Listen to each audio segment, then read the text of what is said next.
You're going to have failure in life. People are going to hurt you. But that is life. That's what it is.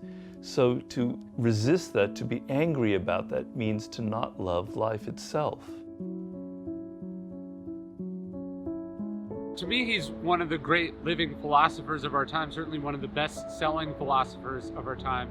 His books have sold millions of copies all over the world. His works have changed the lives of athletes and musicians and world leaders, and he directly changed my life, talking about the great Robert Greene. 48 Laws of Power, Art of Seduction, Mastery, Laws of Human Nature, The Daily Laws. I'm Ryan Holiday. Not only have I written a number of books about Stoic philosophy, I've spoken about it to the NBA and the NFL, sitting senators and special forces leaders.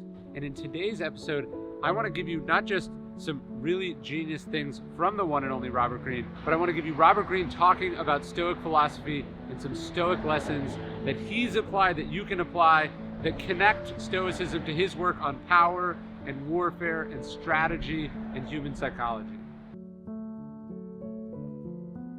The thing that you and I made together, which is the Amor Fati coin, Yes. which is the idea that it's also a Nietzsche phrase of sort of loving everything that happens to you, not resenting it, not fighting against it, not carrying around a grudge or a burden, but sort of embracing it and finding the good in it. Yeah. Where does that fit in with our human nature? Well, it doesn't fit in because it's not natural to us. Our natural frame, our natural starting position is when something bad happens, why me? To feel sort of a grievance, to feel that things aren't fair, to feel that other people aren't giving you what you want or what you deserve. We start from a position of feeling kind of sorry for ourselves. Right. We deserve more than what we're getting. And so overcoming some of these natural elements in human nature and turning them around and using them for another purpose, another way. And Amor Fati is very powerful in that you train yourself to accept everything that happens. It's sort of a banality to say that things happen for a reason, but there's some truth to it. For Nietzsche, it was, this is life. Life involves pain. Life involves adversity. You're going to die one day and it's not going to be pleasant. Your friends and family members, they're going to die one day and it's not going to be pleasant. You're going to have failure in life. People are going to hurt you. But that is life. That's what it is. So to resist that, to be angry about that, means to not love life itself. Seneca has this thing, but I still struggle with what it means. He says, we suffer more in imagination than reality. Mm-hmm. Now, I think he's saying, and I was talking to a friend who's sort of dreading this thing that's going to happen. He's worried about this negative news article that's going to come out. I was talking to him about it, and I was saying, look, like, it's going to happen, and it's going to either be really negative or not that negative. But you're borrowing the suffering in advance. You're feeling crappy about it before it's happened. I'm just curious, what does that quote mean to you? I often have the idea as I'm meditating, there's a world out there that has nothing to do with me. It's completely indifferent to Robert Greene. The birds could care less about my fate. The trees don't know anything about my existence. The sky doesn't care at all about me, right? Okay, that's the reality, that's the world. But my thinking creates this thing as if I'm the most important thing in the universe, that everything that happens is going to happen to me and is going to be bad, etc. So to be able to see that thinking traps you so many times into patterns, that you've been programmed to respond to situations, a lot of times by anxiety, thoughts pop up about, I've got to do this phone call, or, oh, I forgot to email that person, or damn it, that this interview is coming up and I don't want to do it. So much of the thoughts are anxieties that you're anticipating what's going to happen, right?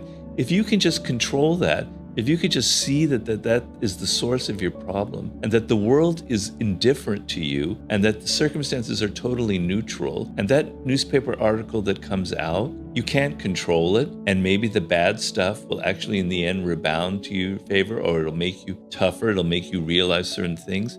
If you can just see them as facts, then you've got the power.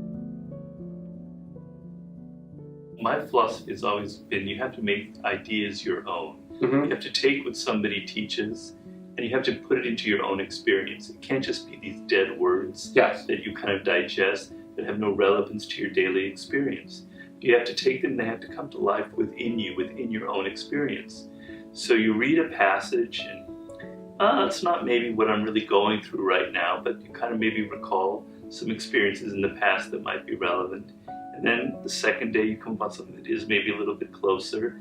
And then as you go through it more and more and more, that kind of soaks in, and you see more and more access points to your daily experience. And then it can kind of become something that you internalize. Death is the ultimate barrier for all of us, not just physically, but psychologically. I maintain that human beings are messed up, screwed up in so many ways because of their awareness of death and their fear of death. It is through this fear that we created all kinds of superstitions, that we created the idea of an afterlife. You're enslaved by this fear. You're not aware of it. It's controlling you. Overcoming it is the ultimate freedom. Most people are going to say, oh, that's not me, as they say for all of these chapters. The other people, they're irrational, not me. Yeah. Oh, I'm not really afraid of death. I play video games and I'm always killing people. And I watch movies and people are always dying. I'm not afraid of that. Our culture was permeated with cartoon versions of death. Your death is something physical. It's going to happen to you. It's a very visceral thing. You are afraid of it. And that fear creates what I call latent anxiety. It makes you fearful of a lot of things in life and you're not aware of it. It makes you cautious about failure. It makes you cautious about taking risks. So I'm trying to show you that your fear of death has infected you on many, many levels. And so I compare it to this. I use the metaphor in the book. I don't use many metaphors, but this is one I use, is that death is like this vast ocean that we stand on the shore of. Most animals are not aware of their mortality. We are the only species, as far as we know, that's aware of its mortality. And here you are on the shore of this immense, vast ocean. You don't know what death is or what it's going to be, and you're afraid of it, and you turn your back to it. And we humans have the ability to explore things, to conquer our fear. And I want you, instead of turning your back, to actually enter that vast ocean and and explore it. And I show you ways of exploring the actual thought of your own mortality and how it can free you and inspire you in many ways. Well, you know who one of the great Stoics of the 20th century was? No. Alfred Hitchcock. Directing a film, if you've known other people who've done it, is an extremely stressful job. It's like directing an army into a campaign because problems are arising that you cannot anticipate. There's all this pressure, there's all this money. You've got insane egos of actors, producers, etc. It's a constant adrenaline rush going through. You can't control your emotions. So Hitchcock, people would look at him on the set and he'd be falling asleep in the director's chair. He'd look like Buddha. His eyes were closed. Why? Because he prepared for everything. He anticipated everything that was going to happen. And so by the time the film came, he was completely bored because he knew he was able to control every aspect of the production. What I want to train you, the reader, to look at is to not look at what they say or their appearance, but to look at their actions and the patterns of their behavior. So for instance, I talk about Howard Hughes in chapter 4 as somebody who's got a very weak character, who was a horrific businessman, and people were lured in by his image of this sort of maverick aviator, kind of, great Hollywood person, etc.